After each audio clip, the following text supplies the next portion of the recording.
Sean todos bienvenidos. Me da mucho gusto verles a todos y cada uno de ustedes. Y yo quisiera pedirles que juntos leamos en la Biblia, en la palabra de Dios, en el Evangelio según San Juan, en el capítulo 11, en el verso 21 al 26, esta verdad que el Señor Jesús afirmó de sí mismo como parte de esos 7 yo soy de Jesús, que Él acompaña con una metáfora en el Evangelio de Juan. Y les invito a que juntos leamos lo que está escrito ahí. Dice: y Marta dijo a Jesús, esta es Marta, la hermana de María y Lázaro. Marta dijo a Jesús: Señor, si hubieses estado aquí, mi hermano no habría muerto. Señor, si hubieses estado aquí, mi hermano no habría muerto. Mas también sé ahora que todo lo que pidas a Dios, Dios te lo dará. Jesús le dijo: tu hermano resucitará. Tu hermano resucitará. Marta le dijo: yo sé que resucitará en la resurrección, en el día postrero. Le dijo Jesús: yo soy la resurrección y la vida. Yo soy la resurrección y la vida. El que cree en mí, aunque esté muerto, vivirá. Y todo aquel que vive y cree en mí, no morirá eternamente. ¿Crees esto? En este día yo deseo compartir con ustedes, con la ayuda de Dios y su palabra, la cuarta enseñanza acerca del Señor Jesús como el yo soy, la resurrección y la vida. Y yo quisiera referirme hoy a la resurrección de nuestro amado Señor y Salvador. ¿Por qué razón? Porque considero que estas enseñanzas acerca del Señor como la resurrección y la vida estarían incompletas si no nos referimos a ese evento tan importante como es la resurrección de Jesucristo, no solo para todo cristiano, sino también para todo el ser humano y para el cristianismo. Ya en 1710, el comentarista de la Biblia, Matthew Henry, escribió al respecto: la doctrina de la muerte y resurrección están en el fundamento del cristianismo. Si se mueve este fundamento, todo se derrumba. Toda nuestra esperanza con respecto a la eternidad se hunde de una vez. Es solo abrazando esta verdad firmemente que los cristianos pueden permanecer firmes en el día de la prueba y mantenerse fieles a Dios. Era tan solo mediante esto que podían esperar la salvación, puesto que no hay salvación en ningún otro nombre, porque no hay otro nombre bajo el cielo dado a los hombres en que podamos ser salvos. Hechos 4:12. Y no hay salvación en su nombre, sino por el hecho de su muerte y su resurrección.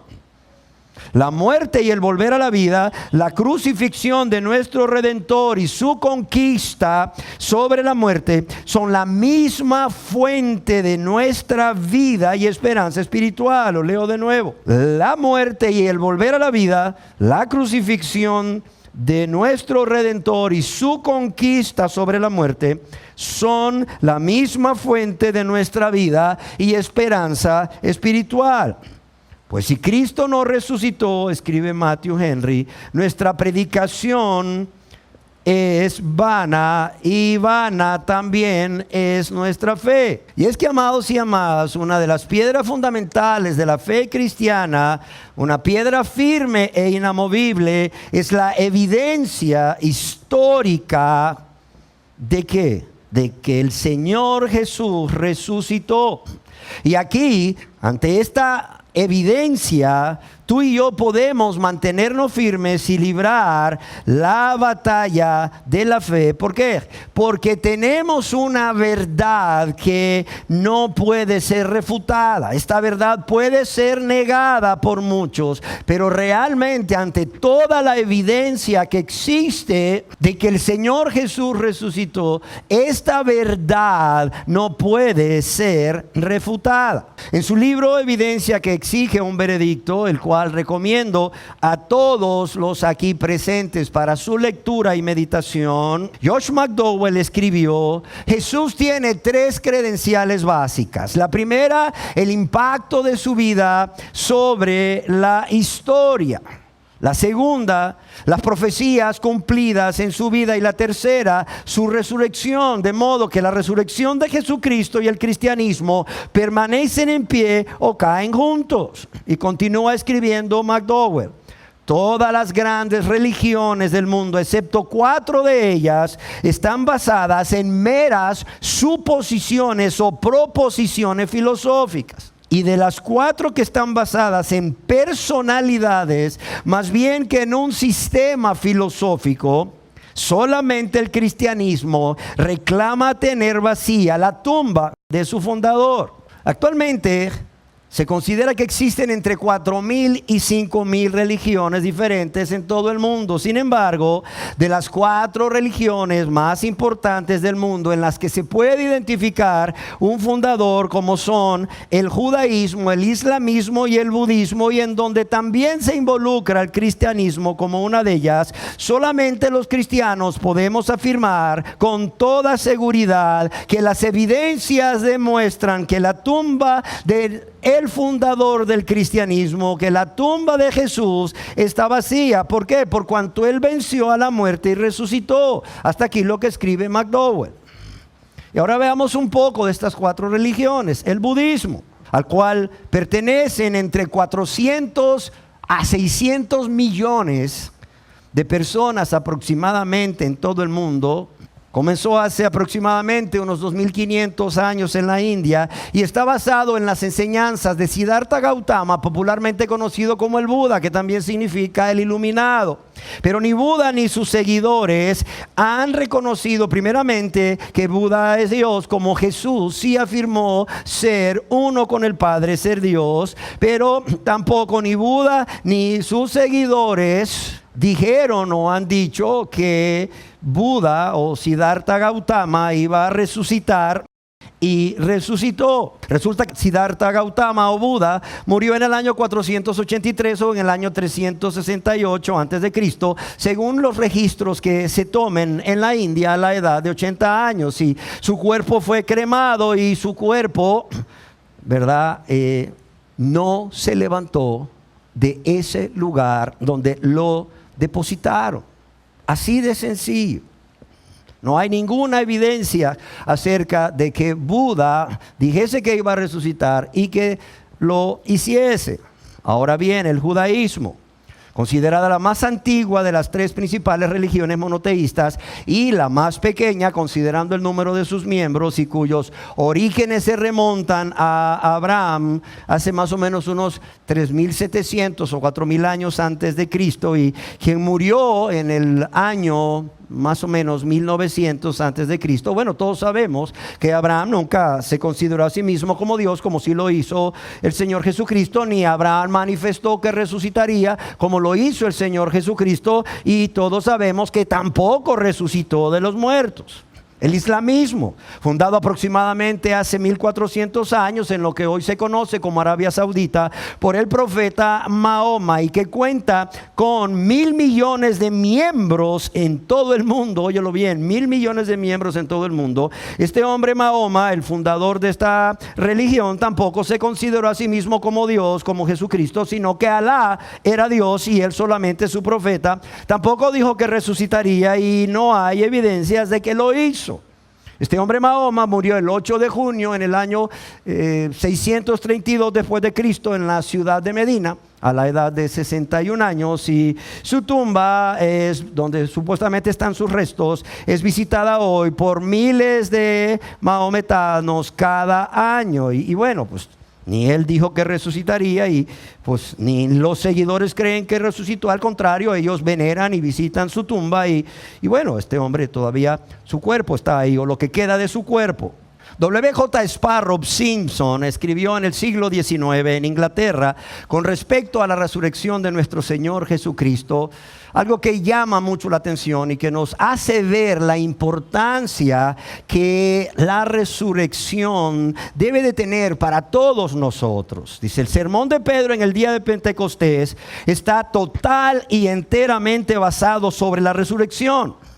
No es que la resurrección sea meramente su tema principal, sino que si esa doctrina fuese quitada, no quedaría doctrina. ¿Por qué razón? Por cuanto la resurrección del Señor se nos propone como la explicación de la muerte de Jesús, o el propósito por el cual Él murió no solo para expiar nuestros pecados, sino también para resucitar para nuestra justificación. Segundo, fue anticipada proféticamente como algo que sucedería al Mesías. Tercero, fue testificada por los apóstoles. Y cuarto, fue la causa del origen del derramamiento del Espíritu Santo. Y cinco, eso certifica la posición mesiánica y real de Jesús de Nazaret. Y para reforzar la importancia que la resurrección de nuestro Señor debe tener para el cristianismo y los cristianos, permítanme leer lo que el teólogo norteamericano Wilbur M. Smith escribió. Desde el primer día de la vida divinamente impartida, la iglesia cristiana ha presentado de manera unida un testimonio de su fe en la resurrección de Cristo. Es más, la resurrección del Señor penetró íntimamente en la vida de los cristianos primitivos, que la realidad de ella aparece en sus tumbas y en los dibujos hallados en las paredes de las catacumbas. También penetró profundamente en la himnología cristiana y llegó a ser uno de los temas más vitales de los grandes escritos apologéticos de los primeros 4 siglos. Pero la pregunta es, ¿cómo ocurrió la resurrección de nuestro Señor y Salvador Jesucristo? La verdad es que no hay persona alguna que haya sido testigo de esa extraordinaria o de ese extraordinario evento, pero sí encontramos en la Biblia la narración de lo que sucedió antes y después de ello. Todos los evangelios narran estos eventos que sucedieron antes y después de la resurrección, cada uno de ellos añadiendo detalles que enriquecen tan maravilloso acto sobrenatural.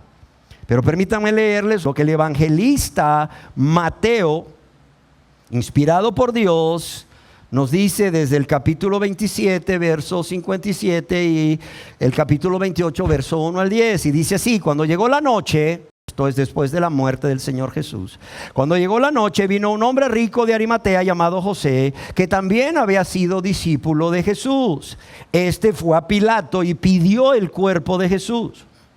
Entonces Pilato mandó que se le diese el cuerpo, y tomando José el cuerpo, lo envolvió en una sábana limpia y lo puso en su sepulcro nuevo que había labrado en la peña, y después de hacer rodar una gran piedra a la entrada del sepulcro, se fue. Y estaban ahí María Magdalena y la otra María sentadas delante del sepulcro.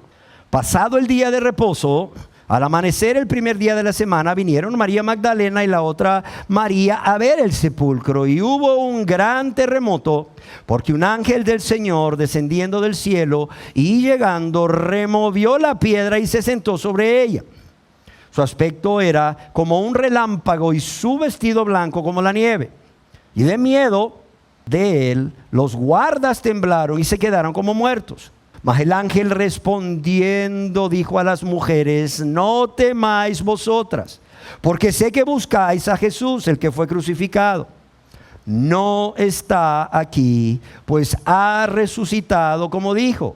Venid del lugar donde fue puesto, e id pronto y decid a sus discípulos que ha resucitado de los muertos, y he aquí va delante de vosotros a Galilea, allí le veréis. He aquí, os lo he dicho. Entonces ellas, saliendo del sepulcro con temor y gran gozo, fueron corriendo a dar las nuevas a sus discípulos. Y mientras iban a dar las nuevas a los discípulos, he aquí, Jesús les salió al encuentro diciendo: salve. Ellas, acercándose, abrazaron sus pies y le adoraron. Entonces Jesús les dijo: no temáis, y dad las nuevas a mis hermanos para que vayan a Galilea, allí me verán.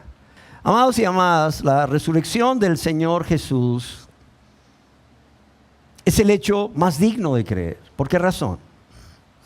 Por todas las evidencias que existen al respecto. Y Yo quisiera el día de hoy que viésemos nada más algunas pocas evidencias al respecto. Primeramente, yo quiero decir que esta resurrección del Mesías, del Señor Jesús, fue profetizada en el Antiguo Testamento. En el Salmo capítulo 16, en el verso 10, el rey David, de quien el apóstol Pedro ahí en su sermón de Pentecostés dice que también era profeta, escribe al respecto 1000 años antes del nacimiento del Señor lo siguiente: porque no dejarás mi alma en el Seol, ni permitirás que tu santo vea corrupción. Este verso, o esto que David está diciendo, se aplica no solo a la esperanza que David tenía de lo que Dios haría con él, sino que él como profeta está viendo más adelante, está viendo hacia la muerte redentora del Señor Jesucristo como el Mesías, el Cristo, el Salvador, pero también está viendo a su resurrección. De hecho, este verso mismo del Salmo capítulo 16, verso 10, fue utilizado por el apóstol Pedro en ese sermón en el día de Pentecostés, precisamente para referirse a la resurrección del Señor Jesús. Y esto tú lo puedes leer en el libro de los Hechos, en el capítulo 2, verso 27, cuando manifiesta que el rey David, viéndolo antes, habló de la resurrección de Cristo. Pero no solo el apóstol Pedro, el apóstol Pablo, a quien considero un hombre cuya vida fue transformada literalmente por esa aparición que el Señor hizo cuando este hombre iba camino a Damasco, o por aparecerse el Señor Jesús resucitado, glorificado, cuando iba camino a Damasco, persiguiendo precisamente a los cristianos. Podemos ver cómo este hombre, Saulo de Tarso, ahora el apóstol Pablo, ¿verdad?, toma ese capítulo 16 de los Salmos y el verso 10 para en el libro de los Hechos, en el capítulo 13, verso 35, cuando él se encuentra predicando ahí en la sinagoga de Antioquía de Pisidia, él se refiere a la resurrección del Señor Jesús citando esta porción o este verso 10 del Salmo capítulo 16. En el Salmo 22, el cual es otro salmo que junto al Salmo 16 que les acabo de leer ahí un verso, son considerados como salmos mesiánicos, o se llaman salmos mesiánicos porque se refieren al Mesías. Allí en el Salmo capítulo 22, verso 22, vemos cuando vamos leyendo el Salmo que hasta el verso 21 el Salmo va en un tono, y ya en el verso 22 hay un cambio de tono, y ese cambio de tono es de la angustia al triunfo. Podemos ver cómo del verso 21 al verso 22 de este salmo, los padecimientos del Señor Jesús han pasado y su obra redentora ha sido terminada. ¿Para qué? Para dar paso ¿a qué? Al triunfo. Al triunfo a través de vencer a la muerte y volver para reinar. Y aunque el salmista no lo menciona, en el período entre estos dos versos, el 21 y 22, ahí se incluye la muerte del Señor Jesús, su sepultura, su resurrección y su ascensión. Pero además podemos ver que la resurrección de el Mesías como el siervo sufriente también fue profetizada por Isaías 700 años aún antes de que el Señor Jesús naciera. Allá en Isaías capítulo 53, en el verso 9 al 11 leemos al respecto: y se dispuso con los impíos su sepultura, mas con los ricos fue en su muerte. Aunque nunca hizo maldad, ni hubo engaño en su boca. Con todo esto, Jehová quiso quebrantarlo, sujetándole a padecimiento. Cuando haya puesto su vida en expiación por el pecado, dice, verá linaje, vivirá por largos días. y la voluntad de Jehová será en su mano prosperada. Pero además dice, o sea, que cuando haya puesto su vida en expiación por el pecado, es decir, cuando el siervo sufriente, cuando el Mesías haya muerto, él no solo va a vivir por largos días, sino que verá el fruto de su aflicción, verá la salvación de muchos a través de la fe en él y en lo que él hizo al morir y resucitar. Y dice, verá el fruto de su aflicción y quedará satisfecho. Por su conocimiento justificará mi siervo justo a muchos y llevará las iniquidades de ellos. Y aquí vemos una evidencia clara acerca de la resurrección después de que, como decíamos, una vez que el Mesías haya puesto su vida por la expiación o por el lavamiento o perdón de nuestros pecados, verá linaje y vivirá por largos años, aún verá el fruto de su aflicción. Una segunda evidencia es que su muerte, pero también su resurrección, fue profetizada por el mismo Señor Jesús, quien es Dios vivo y verdadero, que no miente. Al inicio de su ministerio, allá en la región de Judea, estando en Jerusalén, después de purificar el templo por primera vez, el Señor le respondió a los judíos: destruid este templo y en 3 días lo levantaré. En el Evangelio según San Mateo, capítulo 16, verso 21, ahora estando ya al norte, en la región de Cesarea de Filipos, leemos lo que el Señor Jesús dijo a sus discípulos. Dijo: desde entonces comenzó Jesús a declarar a sus discípulos que le era necesario ir a Jerusalén y padecer mucho de los ancianos, de los principales sacerdotes y de los escribas. ¿Y qué dice aquí? Y ser muerto y resucitar al tercer día de la ejecución. Y él, frente a Jesús, dice que vio cómo murió. Ciertamente ninguna persona vio cómo resucitó, pero sí hay personas, entre ellas el centurión, que vieron cómo murió. Y eso queda claro. Y no solo tenemos como evidencia o como una razón para decir que Jesucristo realmente estaba muerto y no desmayado, el hecho de que el centurión al pie de la cruz supo que ya estaba muerto, sino que cuando José de Arimatea va donde Poncio Pilato a solicitarle el cadáver del Señor Jesús para sepultarlo, allá en el Evangelio según San Marcos se nos narra este hecho en el capítulo 15, en el verso 42 al verso 45. Y ahí leemos que cuando llegó la noche, porque era la preparación, es decir, la víspera del día sábado, José de Arimatea, miembro noble del concilio, que también esperaba el reino de Dios, vino y entró osadamente a Pilato y pidió el cuerpo de Jesús. Dice que Pilato se sorprendió de que ya hubiese muerto. Y haciendo venir al centurión, ¿qué dice aquí? Le preguntó si ya estaba muerto. E informado por el centurión, dio el cuerpo a José. O sea, informado por el centurión ¿de qué? De que sí, de que en efecto ya estaba muerto.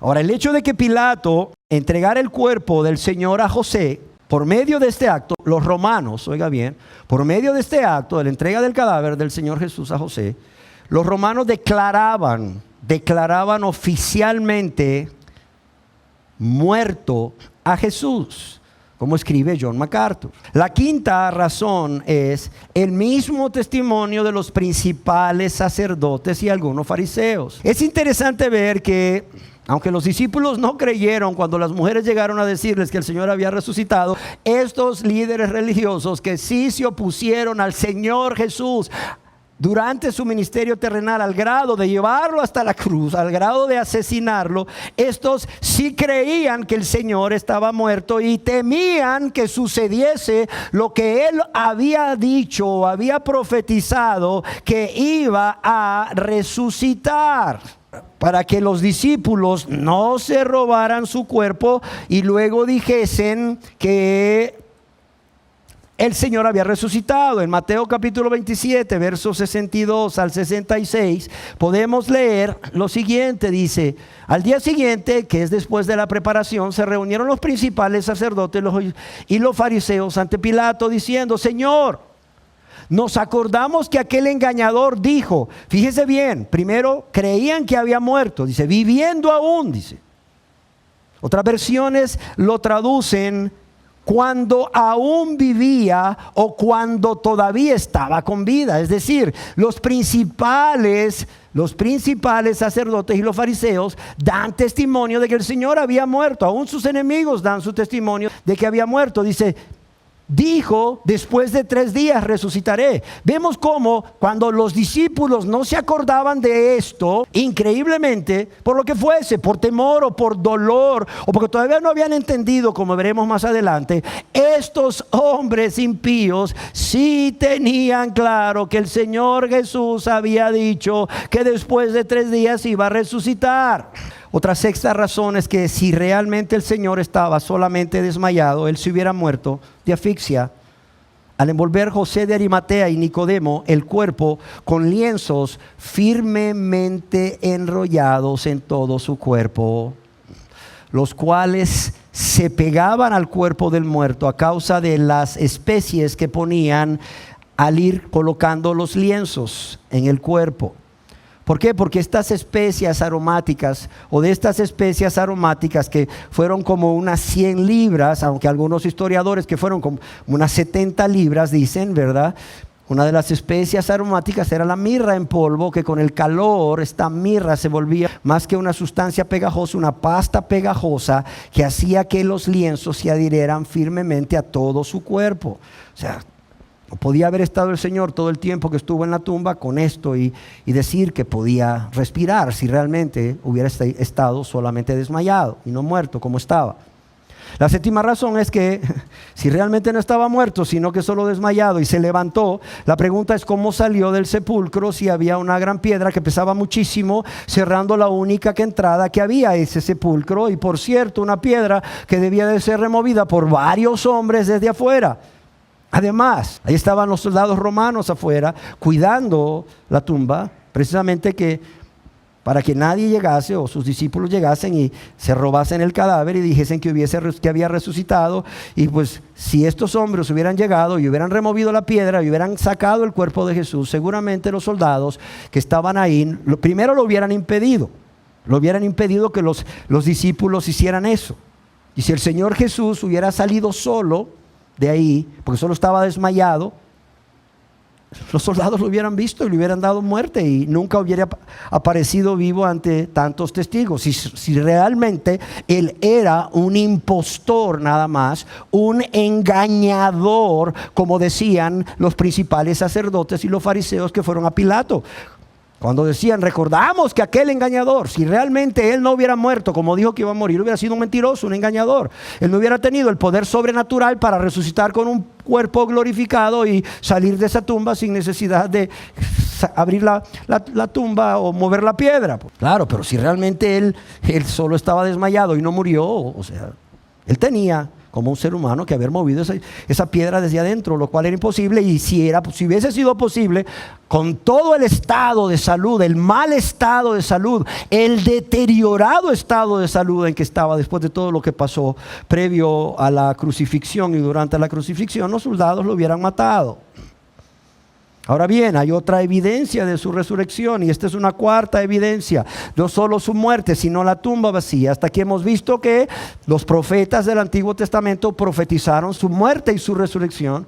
El Señor Jesús profetizó su muerte y su resurrección. Él realmente murió, como ya vimos, para después resucitar. Y no solo eso, la tumba estaba vacía y sigue vacía, donde quiera que esté.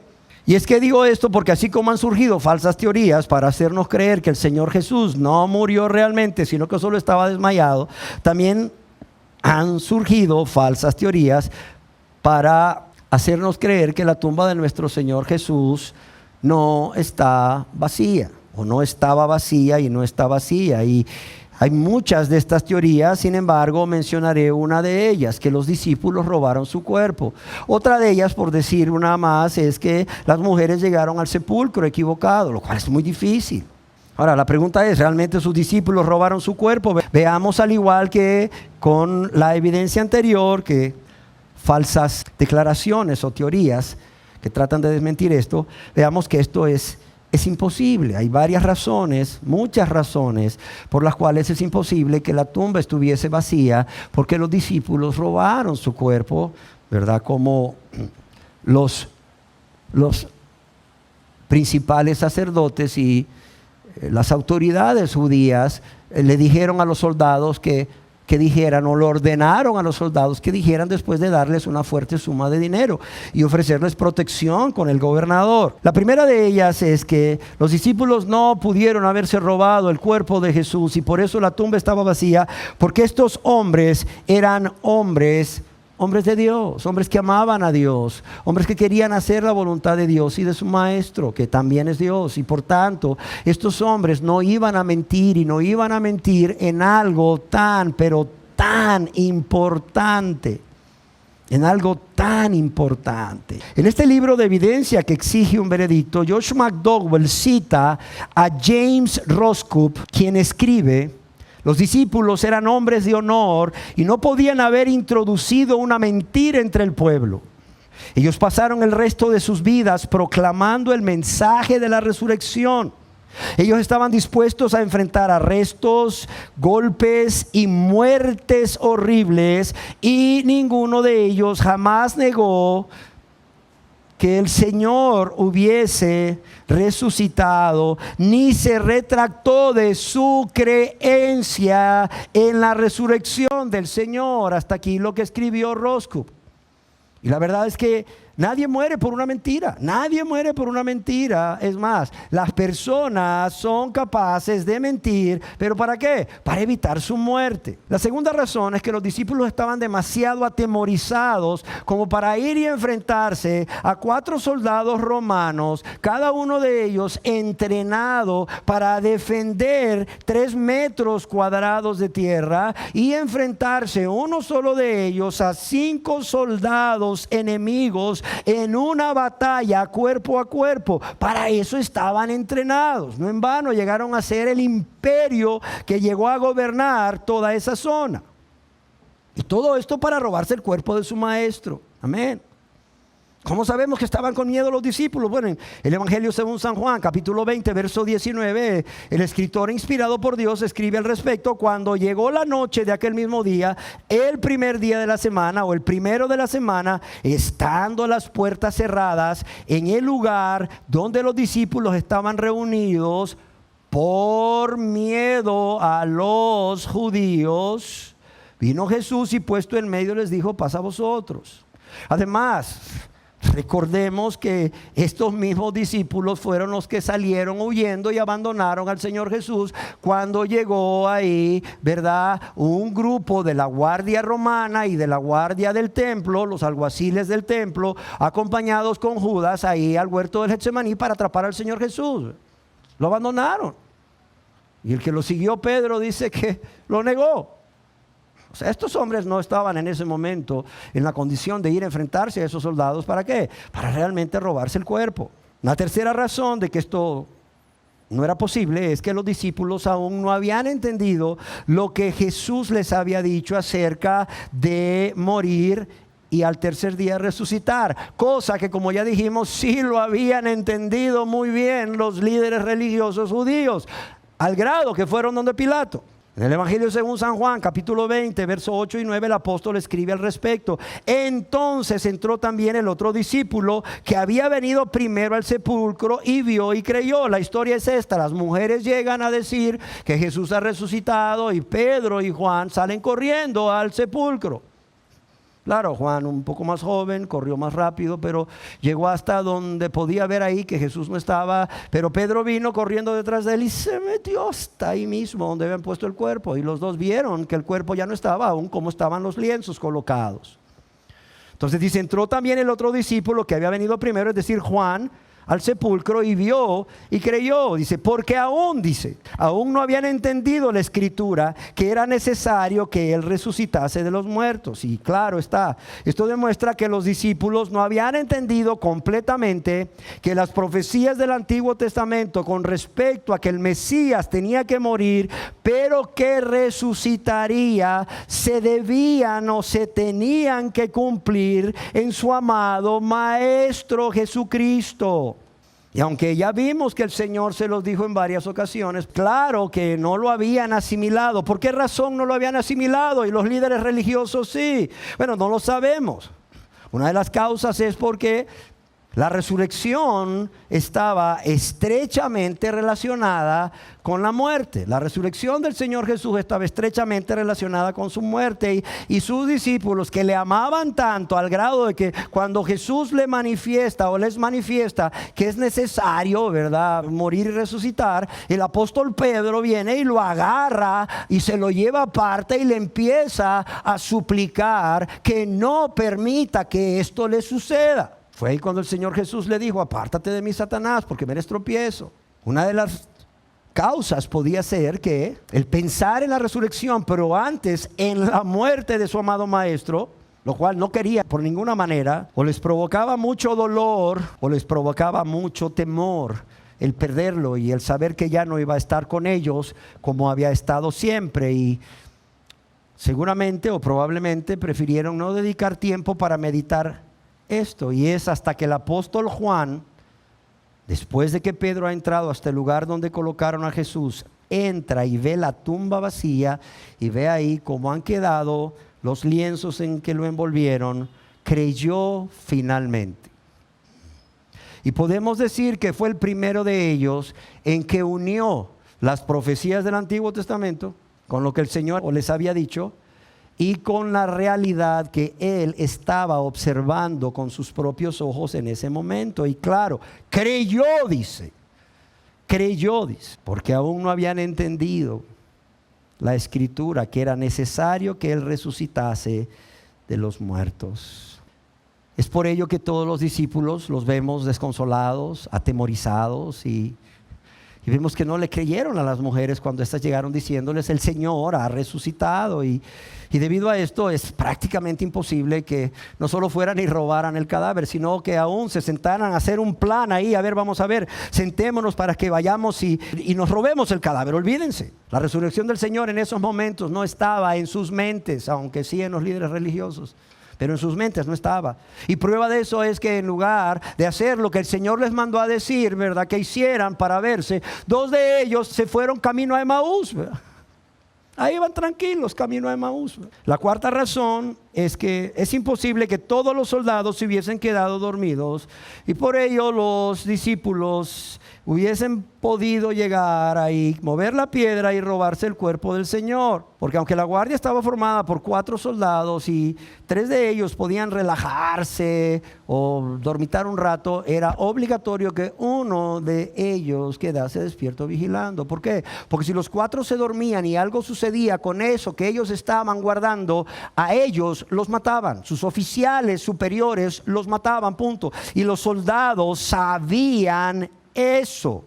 Además, una prueba de que no se quedaron dormidos es que vieron cuando el ángel vino, cuando el ángel removió la piedra y se sentó sobre de ella. Y en la palabra de Dios se nos dice que los soldados, de miedo al ver al ángel, temblaron y se quedaron como muertos. O sea, ellos vieron todo lo que pasó ahí por fuera. Vieron cuando el ángel llegó. Es más, sintieron un terremoto, un fuerte terremoto, que seguramente eso fue localizado para mover la piedra, la grande piedra que necesitaba a muchos hombres fuertes. Vieron el ángel sentarse sobre la piedra, vieron el aspecto del ángel y claro, dice que ellos al verlo de miedo temblaron y se quedaron como muertos.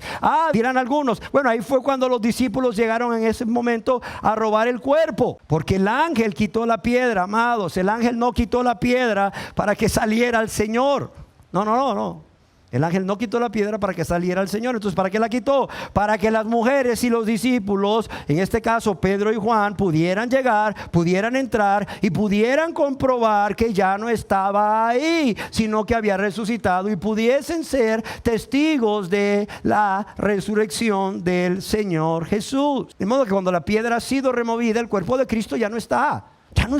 No había nada que robarse. Es más, para aquellos de ciertas religiones que les encantan las reliquias, si realmente los discípulos hubiesen llegado cuando los soldados estaban dormidos y hubieran aprovechado para entrar, solo se hubieran encontrado con el manto, que por cierto no es como el manto de Turín, una sola sábana con la imagen impresa de Cristo. Y lo digo con respeto para los que creen que esa es la imagen de Cristo. No es la imagen de Cristo. ¿Por qué? Porque los discípulos, ¿verdad?, o los judíos preparaban a sus muertos de una manera diferente. No era un solo lienzo, eran varios lienzos que iban siendo enrollados y colocándoles especias aromáticas y enrollándolos. Y por cierto, Uno era el lienzo del cuello para los pies y otro era el lienzo en el rostro. O sea que no pudo haber sido un solo manto. De hecho ahí Juan describe el orden, cómo quedaron los lienzos. Y si los discípulos hubieran entrado, hubieran dicho: wow, esta es una reliquia fabulosa, llevémonos esto. La verdad no sé por cuánto se vendería hasta el día de hoy cada centímetro de esa tela, como han hecho de la cruz de Cristo, que todavía siguen vendiendo trocitos ahí de la cruz de Cristo, 2000 años después.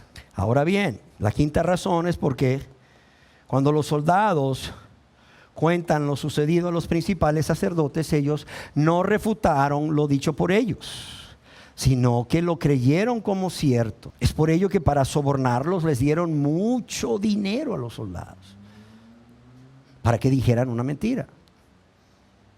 O sea, los fariseos y los principales sacerdotes que estaban ahí, cuando los soldados llegaron a informarles, o sea, creyeron, dieron por cierto lo que estos hombres decían, que el ángel vino y que movió la piedra y que los discípulos no se lo robaron. Pero ellos dijeron: no, espérenme, esto no puede, ustedes no pueden decir eso, ustedes no pueden andar por ahí diciendo esto. ¿Por qué? Porque, o sea, el haberle dado muerte va a ser peor. Si ya en vida hacía milagros, o sea, y era adorado por muchos y tenía muchos seguidores, el ya muerto y resucitado va a ser peor. Ahora, avanzando en las evidencias acerca de la resurrección, tenemos una quinta evidencia y es el testimonio del ángel en la tumba. ¿A quién? A las mujeres que fueron el primer día de la semana. Y en el Evangelio según San Lucas, capítulo 24, verso del 1 al 7, escogí Lucas, ¿verdad? Aunque este testimonio del ángel está en los 4 evangelios, porque Lucas y Juan describen a 2 ángeles. Dice: el primer día de la semana, muy de mañana, vinieron al sepulcro. ¿Quién? Las mujeres, trayendo especias aromáticas que habían preparado, y algunas otras mujeres con ellas. Y se hallaron removida la piedra del sepulcro, y entrando no hallaron el cuerpo del Señor Jesús. Aconteció que estando ellas perplejas por esto, he aquí, se pararon junto a ellas 2 varones con vestiduras resplandecientes. Y como tuvieron temor y bajaron el rostro a tierra, les dijeron: ¿por qué buscáis entre los muertos al que vive? Ahí está el testimonio. ¿Por qué buscáis entre los muertos al que vive? No está aquí, sino que ha resucitado. Todavía les dice: acordaos de lo que os habló cuando aún estaba en Galilea, diciendo: es necesario que el Hijo del Hombre sea entregado en manos de hombres pecadores y que sea crucificado y resucite al tercer día. Y que sea crucificado y resucite al tercer día. Ahora, ¿por qué solo Lucas y Juan, ellos dan testimonio de los 2 ángeles, y en Mateo y Marcos solo se habla de un ángel? Bueno, una de las explicaciones probables, porque la Biblia no se contradice porque es un libro inspirado por Dios, es que tanto Mateo como Marcos simplemente le dieron mayor importancia a aquel ángel que fue el que habló, el que dio tan importante mensaje y que produjo tanto gozo a estas mujeres que estaban atemorizadas ante la presencia de los ángeles. Por cierto, gozo que también esta noticia de que ¿por qué buscáis entre los muertos al que vive? No está aquí sino ha resucitado, ¿verdad? Esta noticia también a nosotros debería de producirnos un gran gozo por la importancia que tiene para nosotros, y de lo cual estaremos hablando en nuestra próxima reunión. La sexta evidencia, y con ello me acerco al final, son las apariciones del Señor Jesús a sus discípulos durante los 40 días después de su muerte y su ascensión al cielo. En el libro de los Hechos, capítulo 1, verso 1 al 3, podemos leer al respecto lo que escribe Lucas, también inspirado por Dios. Dice: en el primer tratado, Teófilo, hablé acerca de todas las cosas que Jesús comenzó a hacer y enseñar hasta el día que fue recibido arriba, después de haber dado mandamientos por el Espíritu Santo a los apóstoles que había escogido, a quienes también, después de haber padecido, se presentó vivo con muchas pruebas indubitables, apareciéndoseles durante 40 días y hablándoles acerca del reino de Dios. Amados y amadas, fueron las apariciones del Señor Jesucristo las que realmente confirmaron o aseguraron a sus discípulos de que lo que el Señor dijo acerca de su resurrección, o que resucitaría, se cumplió. Se cumplió. Y esto también debería darnos esa seguridad a nosotros. Esa confianza de que Él murió para salvarnos, pero también resucitó para nuestra justificación, como veremos más adelante en otra enseñanza. Resucitó por amor a nosotros. Amén. Yo quiero decirles que en la Biblia encontramos suficiente información para tratar de ordenar las apariciones del Señor a sus discípulos. Y estas son: la primera, a María Magdalena en la tumba. La segunda, a las mujeres en el camino, cuando iban a dar la noticia a los discípulos. La tercera, a Pedro, a Cefas, como se dice también. La cuarta, a los 2 discípulos que iban camino a Emaús. La quinta, a los discípulos sin Tomás presente. La sexta, a los discípulos con Tomás presente 8 días después. La séptima, a los 7 discípulos en la orilla del mar de Galilea, cuando estos venían de pescar, y en donde se nos dice en el Evangelio de Juan que era la tercera aparición a sus discípulos.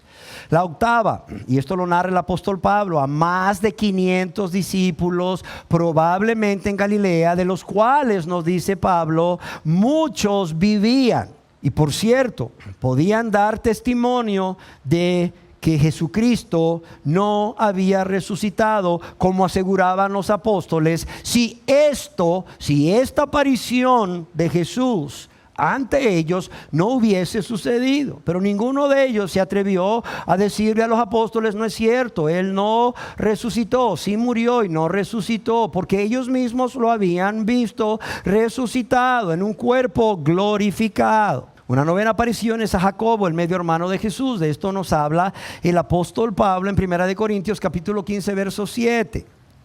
A quien, por cierto, esta aparición del Señor le llevó a creer en Él como el Mesías y a convertirse en un fiel discípulo y líder de la iglesia. La 10ª aparición es a los apóstoles en el Monte de los Olivos, cuando ascendió al cielo.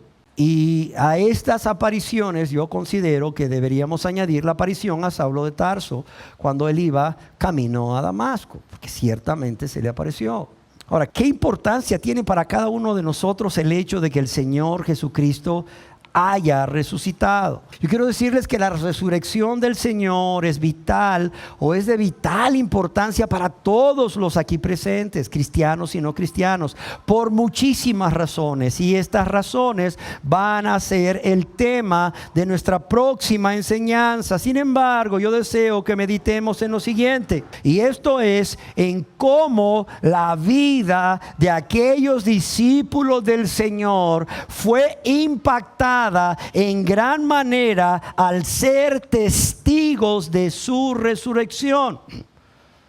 Ya que, como vemos en la Biblia, ellos fueron transformados de ser unos hombres temerosos a ser discípulos consagrados, discípulos valientes, discípulos que estaban dispuestos a dar su vida por su amado Maestro. Y no solo dispuestos a dar su vida por su amado Maestro, sino que, a excepción de Juan, todos murieron como mártires por causa de la predicación de las buenas nuevas de salvación, que no es otra cosa más que la predicación de Jesucristo, sus hechos, su muerte, su sepultura y su resurrección. Es la resurrección del Señor lo que pone un antes de y un después de la vida de estos discípulos.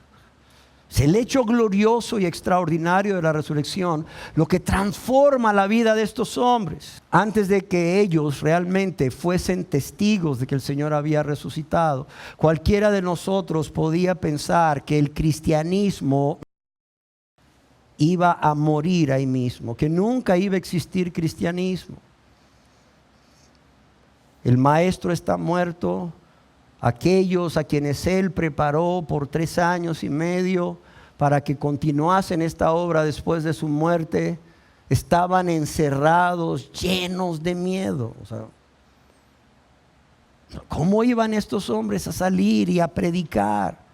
Había oposición de las autoridades religiosas, había oposición de las autoridades romanas. Había oposición del pueblo que había sido engañado por los líderes religiosos al grado de pedir que se crucificase a Jesús y se liberase a Barrabás. Todo lo tenían en su contra, y además de esto, como dicen los jóvenes, no les había caído el 20 de lo que el Señor había dicho, y menos de las profecías del Antiguo Testamento de que Él iba a morir y resucitar al tercer día. Sin embargo, luego vemos a estos hombres muy valientes, siendo llevados ante el concilio, ante el Sanedrín, y siendo amenazados de que no predicasen el nombre de Cristo. Y vemos un Pedro que por temor le negó también, por cierto, decir a las máximas autoridades religiosas: juzgad si es justo delante de Dios obedecer a los hombres antes que a Dios. Y luego que son azotados, dice que salieron gozosos de haber padecido por causa de Cristo. O sea, nada que ver con aquellos que estaban ahí llenos de miedo, encerrados. Que hizo el cambio, que hizo la diferencia, el que vieron a Jesús resucitado. Y yo quiero que cada uno de nosotros, que hoy también a través de la Escritura ha sido testigo de la resurrección, o hemos sido testigos de la resurrección de Cristo, nos hagamos una pregunta. Y esa pregunta es: ¿qué impacto va a tener en sus vidas? ¿Qué impacto va a tener en sus vidas? Ya vimos el impacto en la vida de sus discípulos. Su resurrección ha producido un impacto en mi vida también, y en la vida de los que han creído en Él como su Señor y Salvador para salvación. Pero la pregunta es: ¿qué impacto va a tener en su vida hoy el conocer todo lo que Dios nos ha mostrado en su gran amor y su infinita misericordia? Si usted no se ha convertido a Dios, ¿qué impacto va a tener en su vida? Y si usted dice haberse convertido a Dios, igual, ¿qué impacto va a tener en su vida? Y yo le suplico que medite en esto, no solamente hoy, sino en el transcurso de estos días que vendrán. Yo quiero pedirle que usted le responda a Dios, y que usted hable con Dios acerca de lo que Dios, por medio de su Santo Espíritu, esté haciendo en su vida, con esta preciosa verdad acerca de la realidad de la resurrección de nuestro amado Señor y Salvador Jesucristo. Amén. Demos gracias a Dios, oremos. Señor, te damos gracias no solo porque dejaste la gloria, te damos gracias no solo porque te hiciste hombre, te damos las gracias no solo porque moriste, sino porque resucitaste, Señor, para recibir el castigo que nosotros debíamos recibir y para darnos vida y vida en abundancia, Señor. Pero también resucitaste para nuestra justificación, como una evidencia de que la justicia divina había sido satisfecha en tu muerte, por cuanto tú habías recibido el castigo que nosotros debíamos recibir. Y ahora Dios podía perdonarnos si con un corazón contrito y humillado, si arrepentidos y con fe, nos acercábamos a Él, confesándole nuestros pecados y suplicándole misericordia, apartándonos de ellos con su ayuda, por cierto. Gracias, Jesús. Gracias por ello, Señor. Gracias por morir, pero también gracias por resucitar. Pero también gracias a Dios por revelarnos esta preciosa verdad acerca de la resurrección del Señor Jesucristo, con estas pocas evidencias que son suficientes para que todos aquí podamos también ser testigos de la resurrección de nuestro amado y bendito Señor y Salvador Jesús. Yo quiero pedirte, oh Dios, en el nombre de Jesús, que estas verdades impacten los corazones de cada uno de los presentes aquí, Señor, como impactó la vida de aquellos discípulos, como ha impactado mi vida también, Señor, para que ya sea que se hayan convertido a ti o no, Señor, permitan que esa obra que el Espíritu Santo quiere hacer en sus vidas sea llevada a cabo. Permitan que esa obra que el Espíritu Santo desea hacer en sus vidas a través de esta bendita verdad sea llevada a cabo, en unos para conversión y en otros para consagración, Señor. Yo te lo ruego, yo te lo suplico, Padre, en el nombre de Jesús. Amén. Yo te lo ruego en el nombre de Jesús para que sea hecho en la vida de todos los que estamos aquí presentes, Padre. En el nombre de Jesús. Así sea.